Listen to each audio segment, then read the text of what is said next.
zalamtu nafsi. Kezoliman diri kepada diri kita sendiri. Kalau kita dizolimi orang lain, kalau kita benar dan dizolimi orang, itu bisa menggugurkan dosa, bisa mengangkat derajat. Tetapi kalau kita dolim kepada diri sendiri, tidak ada itu pengguguran dosa selain bertambah. Dan kita bisa celaka, na'udzubillahi min dzalik.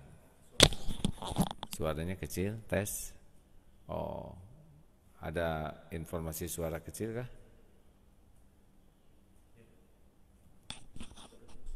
Sekarang sudah bagus belum?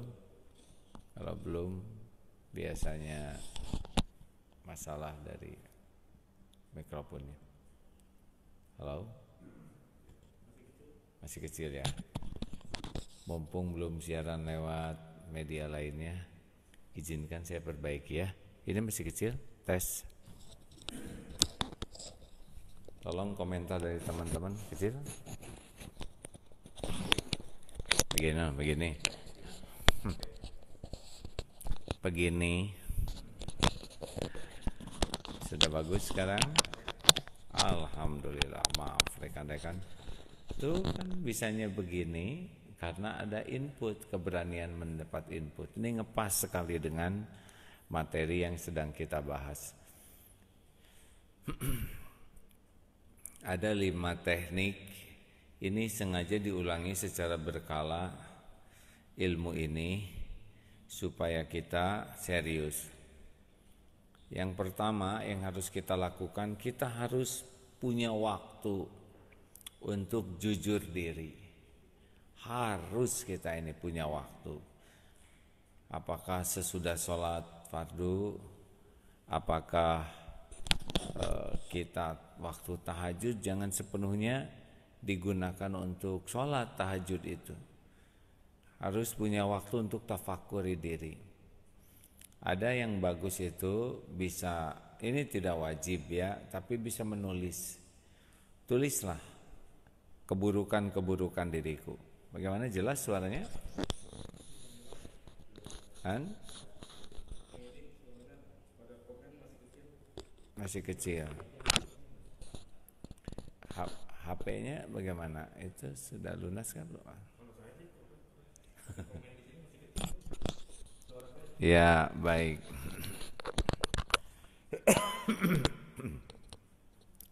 Yang pertama adalah tafakuri diri. Jadi harus ada waktu khusus yang menyendiri, tidak diganggu orang, untuk jujur. Siapa nih saya ini? Boleh lihat foto, boleh. Terutama foto yang paling dianggap keren ya.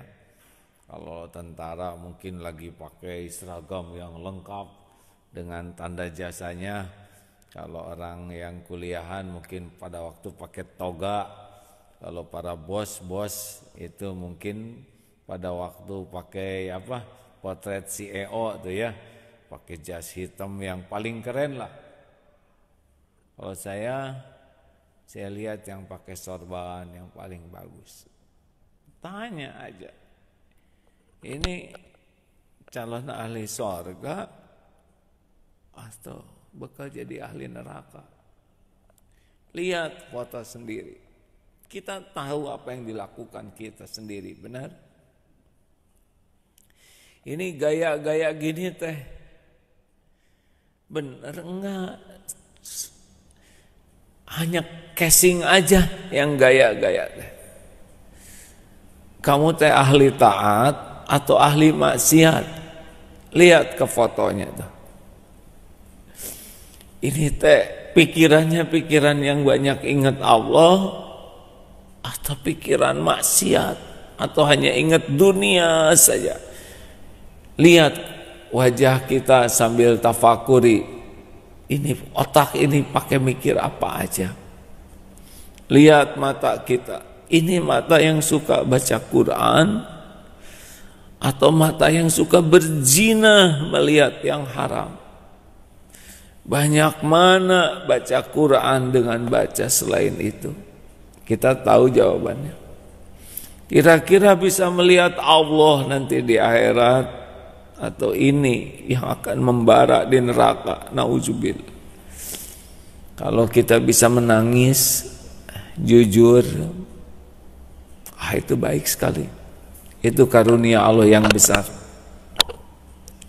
Kalau Allah membuka hati kita, bisa jujur melihat diri kita, dosa kita, itu nikmat besar.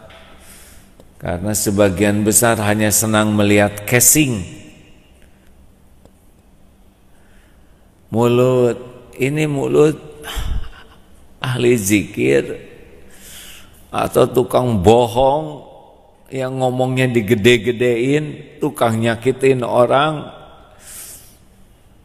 tukang gibah. Aduh, kalau kita bisa jujur melihat mulut sendiri, buka, nanti Allah buka. Wah, itu kalau melihat foto kita berani jujur, banyak yang membuat kita terhenyak.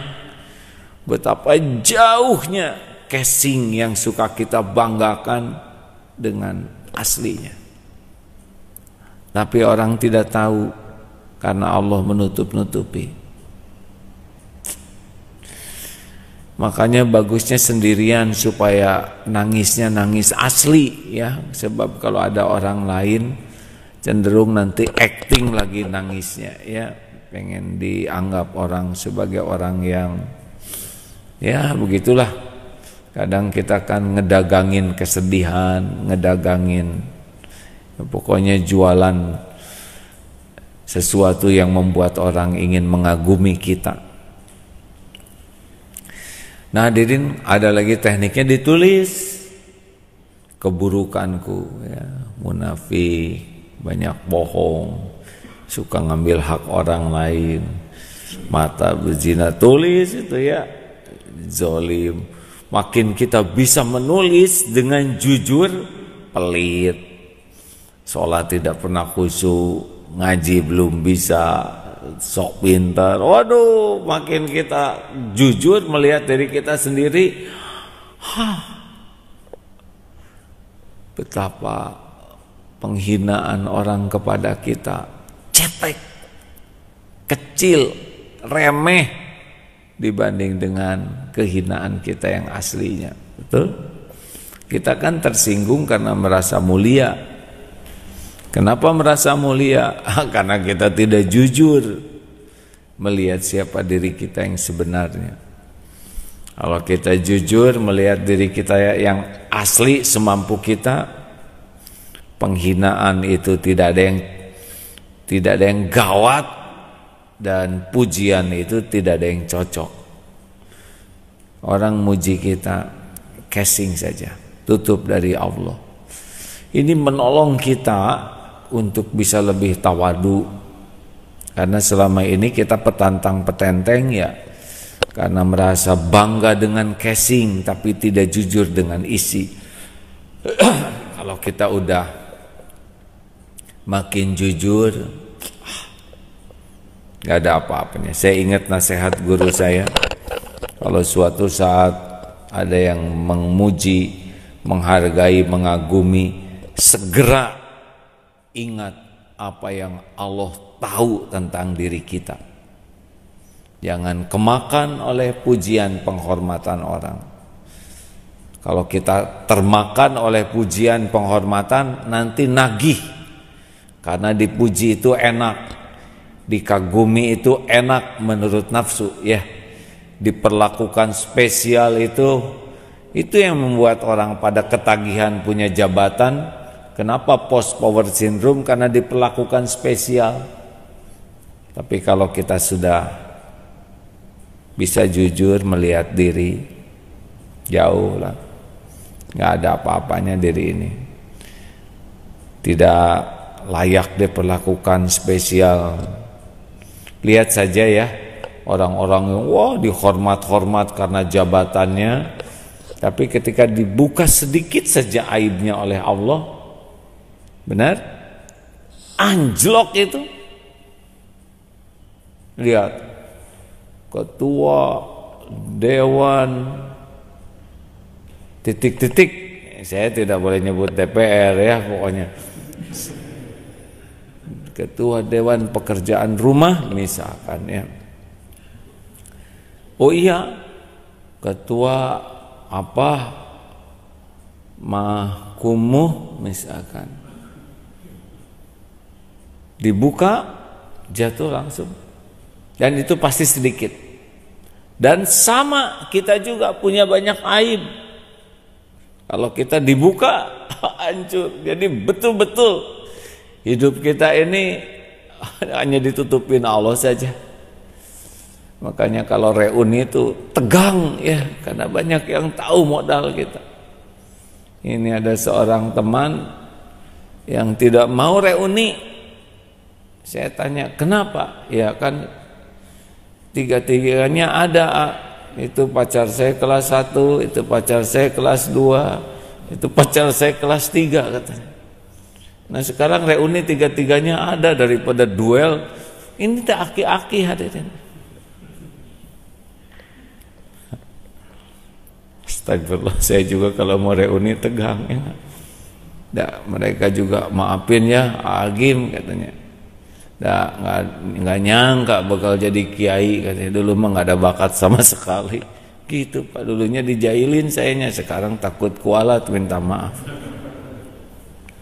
Nah hadirin sekalian,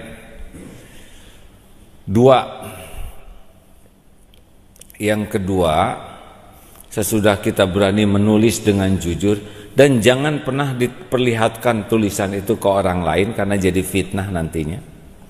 Yang kedua adalah kita harus berkomitmen punya cermin. Cermin itu orang yang terdekat dengan kita, yang paling banyak berinteraksi dengan kita, sehingga tahu banyaklah.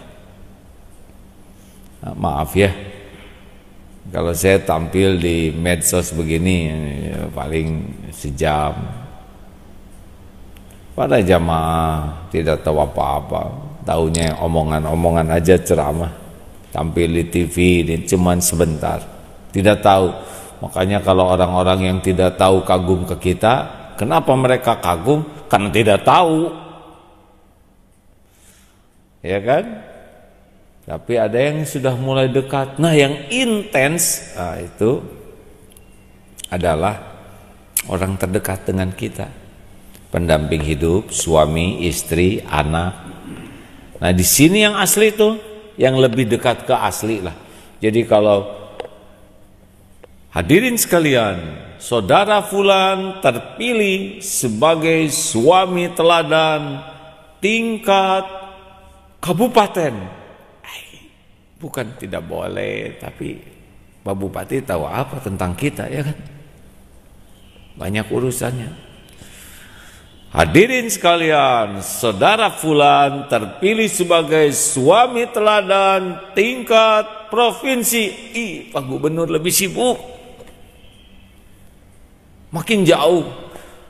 Terpilih suami teladan tingkat nasional, 270 juta. Makin jauh, yang menilai makin tidak tahu. Boleh jadi tuh yang dipuji oleh gitu tuh anak-anaknya istri, mungkin. Berapa banyak yang dihormati orang lain dan orang terdekatnya mah nggak menghargai, betul? Karena orang terdekat itu tahu. Ini ada cerita begini, seseorang cerita, aduh saya itu pengagum ustadz itu, sampai saya cuti. Saking ingin dekat dengan ustadz itu, nemeni ceramahnya. Nah sesudah seminggu cuti teh kapok, ternyata beda katanya. Maunya teh ditraktir aja yang mahal-mahal melulu.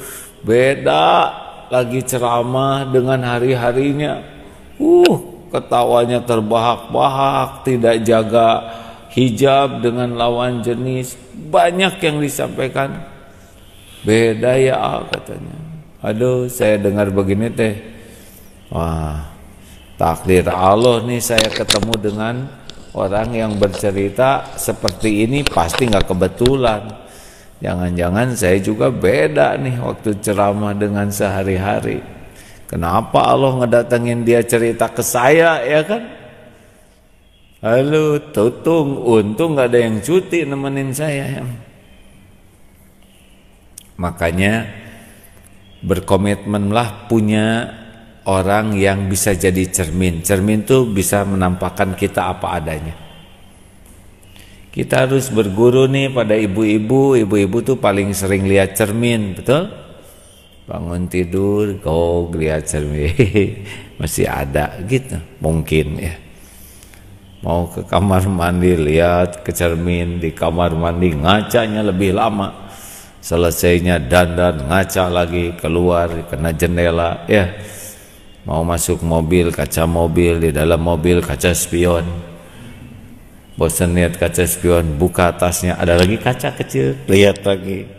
Padahal wajahnya itu juga, ya. Apa yang dicari? Yang dicari sesuatu yang kurang. Dan kalau didapati ada yang kurang, enggak rewel itu, enggak ada pembelaan diri itu, langsung segera dikoreksi, betul? Lihat misalkan lipstik kena hidung, enggak rewel, ambil tisu, sep, beres. Lihat ada upil di hidung, teken, beres. Nah, pokoknya hebat itu. Sayangnya kalau hanya bercermin topeng, tidak bercermin hati, ya pasti hanya casing yang dibagus-bagusin. Jadi ayo, istri, suami, anak itu aset yang sangat mahal, yang paling banyak tahu tentang diri kita dan bisa kita akses. Makanya kalau istri ngoreksi, suami ngoreksi, anak ngoreksi, itu rezeki, itu lebih asli. Pujian dari keluarga yang asli itu lebih asli dari pujian siapapun. Benar? Halo? Setuju tidak nih? Nah, pada bingung begini bapak-bapak nih. Jadi sebetulnya akses ini akses premium.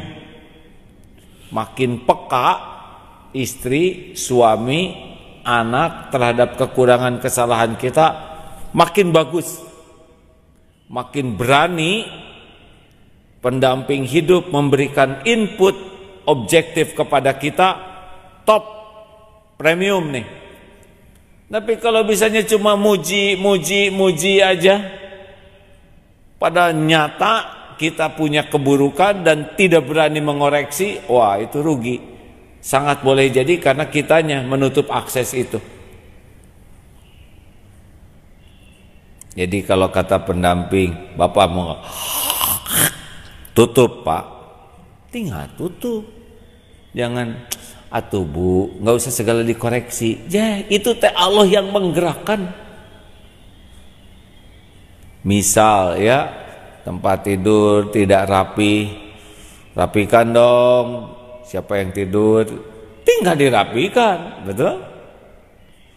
Nutup pintu, krek, terlalu keras, atau bising, ganggu orang, tinggal pelan. Setiap kesalahan yang dikoreksi, tidak usah sibuk bela diri, karena bela diri itu hanya memperjelas kesalahan kalau memang sudah salah.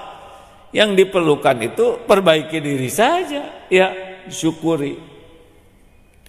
Makin sensitif, segala dikoreksi, sebetulnya kita makin bagus. Berarti kita menjadi semakin minimum berbuat salahnya. Nah, penyakitnya adalah sombong kitanya, tidak mau dikoreksi. Padahal gak ada manfaatnya kita senang dipuji, karena yang paling penting itu kita jadi baik, bukan dianggap baik. Benar? Halo? Berbahagialah. Nah, ini kita yang harus membuka. Bagaimana? Ya 3 teknik tadi. Teknik supaya kita bisa dekat dengan orang. 1, kita harus aman bagi orang itu. Kalau kitanya nggak aman, bagian ngoreksi, bagian marah, bagian bela diri terus, dia nggak mau. Yang kedua, kitanya harus suportif ke orang tuh, senang mensupport. Dia mau. Dan yang ketiga, kita buka. Ayo, jangan suka bela diri, berikan masukan. Siap, kalau salah minta maaf. Wah, berulang-ulang kesalahannya, berulang-ulang kita minta maaf ya. Pokoknya aset penting orang yang mau berkata, termasuk di perusahaan kita lebih membutuhkan koreksi daripada pujian. Jadi ya kalau ada yang muji alhamdulillah, tapi masukan itu. Pernah ceramah, melihat sebuah ceramah, ini ceramahnya bagus Pak. Tapi setiap lihat beliau pengen ketawa terus. Padahal ceramahnya menyedihkan. Masalahnya waktu begini kopiahnya kedupak jadi gini Pak.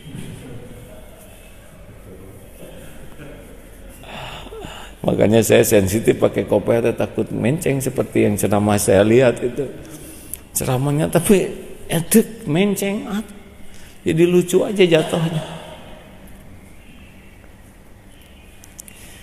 2, cermin diri. 3, datangi yang ahli. Jadi kita harus seperti kita sakit lah, kita ke dokter, kita mau dokter yang paling ahli. Dan kita kalau ketemu dokter udah ketahuan. Nih seperti saya sekarang ini kan ada dokter nih, teman-teman saya. Kalau misalkan terlalu capek ya, kurang istirahat, kita tidak usah ceritakan. Oh udah ini ketahuan, nih kayaknya kurang istirahat, suaranya dari mata, dari kulit udah kebaca, bener? Oh ini, nah ketahuan dengan orang yang ahli akhlak begitu Pak. Hanya saja ahli akhlak itu memberitahu kitanya itu penuh dengan adab, penuh dengan kasih sayang, sehingga kita bisa tahu kesalahan tanpa merasa didakwa. Itulah enaknya yang ahli itu. Guru-guru saya tuh Masya Allah memberitahu itu karena pakai hati ya, dan pakai sayang, walaupun kadang-kadang tegas, tapi karena sudah kerasa gitu, ini tuh kasih sayang. Jadi walaupun tegas tuh nggak ada luka di hati kita. Kan beda ya, yang tegas karena marah dan tegas karena sayang. Kalau tegas karena marah kecenderungannya zalim. Nah, datangi, makanya harus beruntung kalau kita sedang ngaji, lalu ada yang ahli, lebih ahli, kemudian maaf, tadi waktu saya dengar mengimami, yang saya tahu ilmunya seperti ini, untuk ini saya bisa salah, tapi mudah-mudahan input ini ada manfaatnya. Itu mah rezeki hadirin. Ceramah dalilnya kurang pas, ada masukan, saya dengar di radio ceramah ini, yang saya tahu dalilnya begini. Aduh, itu Allah yang menggerakkan. Kalau kita ketemu dengan orang yang lebih ahli, itu karunia tuh. Makanya carilah orang yang standarnya lebih bagus dari kita dalam hal-hal yang baik, supaya kita bisa mengupgrade diri kita. Ini yang kalau misalkan dia nggak bisa baca Quran atau dikit, tapi kumpulnya dengan buta huruf Al-Quran, ustadzah ya. Ada yang sholatnya 3 kali sehari tapi ngumpul dengan yang tidak pernah sholat, bisa dianggap kiai tuh, padahal dia juga minus. Tapi kalau kita ngumpul dengan ahli tahajud, ahli saum, itu kebawa kita tuh, karena kekurangan kesalahan kita akan terdeteksi dan terkoreksi. 4, yang keempat adalah manfaatkan orang-orang yang tidak suka kepada kita. Jadi sebuah penderitaan luar biasa kalau kita mengharapkan disukai oleh semua orang. Nggak mungkin. Nabi Muhammad SAW yang mulia akhlaknya saja, beliau ada yang tidak suka, ada yang benci, ada yang memusuhi, ada yang memerangi. Apalagi model kita ini ya, yang nyebelin asli, bagaimana orang gak sebel. Jadi kalau orang menghina kita, ya wajar menghina kitanya. Nah, tapi orang-orang yang tidak suka kepada kita tuh punya energi yang kalau kita manfaatkan bagus. Mereka tuh punya kesungguhan mencari-cari kekurangan dan kesalahan kita.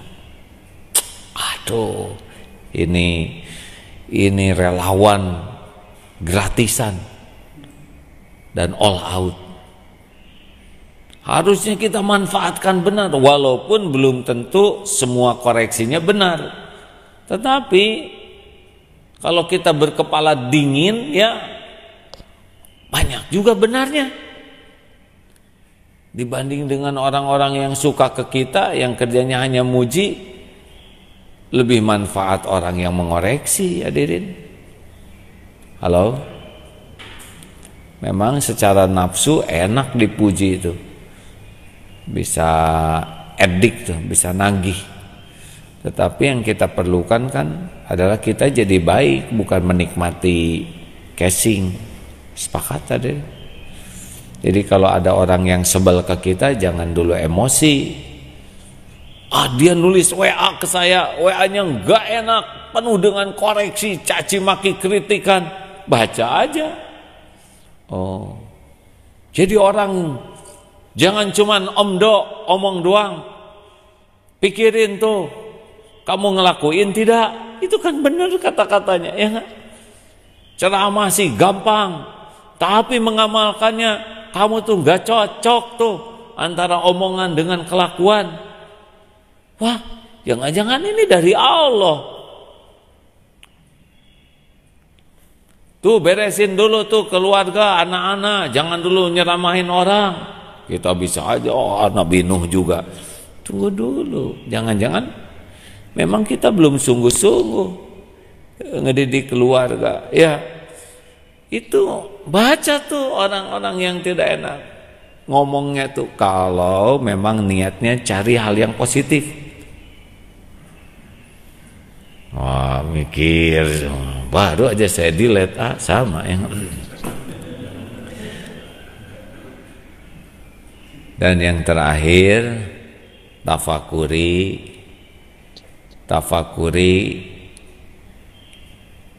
kejadian yang ada di sekitar kita. Karena setiap orang, setiap input media apapun itu adalah pendidikan dari Allah.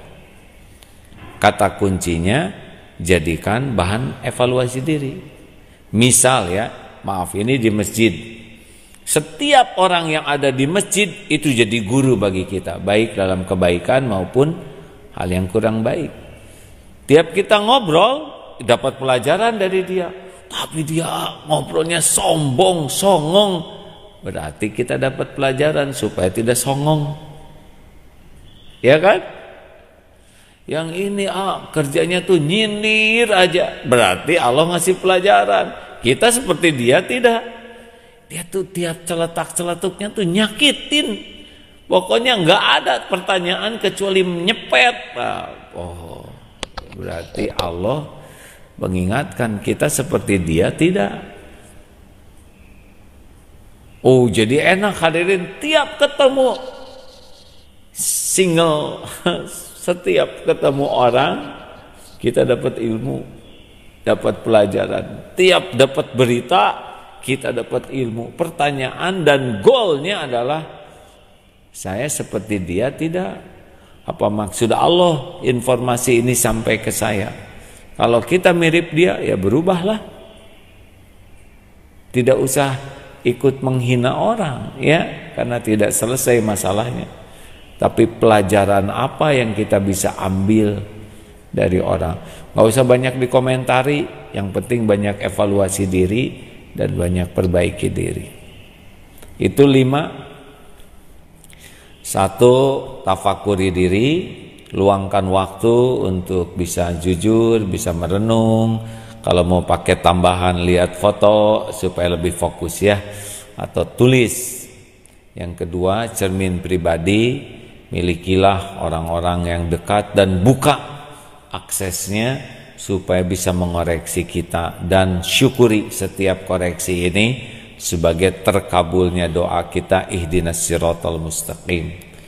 Jangan sibuk bela diri, apalagi membalas menyerang. Jangan. Kamu bisa aja nasehatin saya, emang kamu udah ngamalin? Ini bodoh yang begini ya.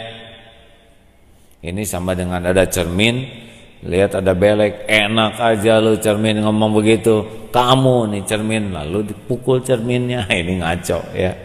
Seperti lagi duduk, di bawah ada ular berbisa. Kata yang di depan, "Kang, itu ular. Pakai dong matanya, itu ular." Ada pentungan, mana yang dipentung?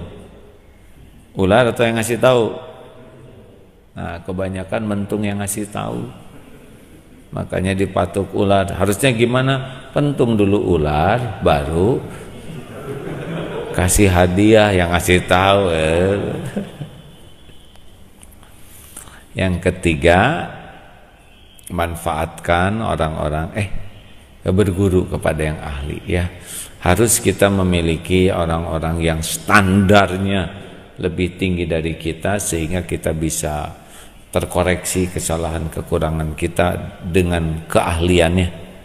Yang keempat, manfaatkan orang-orang yang memang tidak menyukai kita sebagai aset untuk menemukan hal-hal yang tidak ditemukan lewat orang-orang dekat dengan kita. Dan yang kelima, banyak menafakuri. Kejadian-kejadian tuh Masya Allah, itu komentator-komentator tuh pelajaran bagi kita ya. Ada acara-acara di TV itu bisa kelihatan itu, karena pada prinsipnya kan bicara itu membuka aib. Seperti saya sekarang bicara begini, terbuka banyak ya ujubnya, ria, takabur, atau hal yang manfaat. Kalau diam seperti begini nggak kebuka. Bapak waktu belum ngobrol belum kebuka aib kita, tapi ketika sudah mulai ngobrol dulu ya, daerah ini daerah gelap, terus saya pasang lampu jadi terang. Itu sederhana hadirin.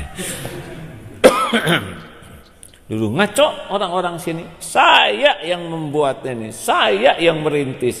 Itu orang itu didikan saya. Ngobrol 5 menit udah ketahuan tuh ujubnya ya. Hati-hati ngobrol itu akan ngebuka ujub, takabur, ria, dengki kita. Pak, orang itu sekarang jadi rajin ke masjid. Siapa dulu dong yang ngajak? Padahal yang ngajak mertuanya ya. Tapi dia nebeng beken. Tuh si ibu itu pakai jilbab. Memang sesudah saya sindir, padahal ibu itu pakai jilbab karena doa anaknya, doa orang tuanya, dan sudah berusaha keras. Tapi kadang-kadang suka ada yang nebeng merasa dirinya paling berjasa. Waktu nggak ngobrol nggak ketahuan ujubnya, pas ngobrol ketahuan ujubnya ya. Makanya hati-hatilah kalau ngobrol, dan kalau kita mendengar orang ngobrol, itu pelajaran bagi kita. Kita tidak usah menilai dia orang jelek, orang nggak usah. Yang penting kita dapat pelajaran apa dari dia. Yang baiknya kita tiru, yang buruknya ya janganlah. Jadi setiap waktu itu ada evaluasi diri dan ada perubahan, dan inilah rezeki yang sangat besar bagi kita.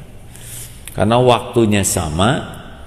Dan betul ya, waktunya sama, yang menentukan orang berkualitas kan percepatan. Waktu sama kan 24 jam sehari, tapi bagaimana waktu ini isinya beda. Nah, sebaik-baik isi itu untuk dua hal, untuk memperbaiki diri dan untuk memberikan yang terbaik. Fokus aja di sana. Jadi jangan heran, waktu sama ada yang bisa cepat, ada yang stagnan, tergantung dari kemampuan dia mengakses informasi untuk memperbaiki diri.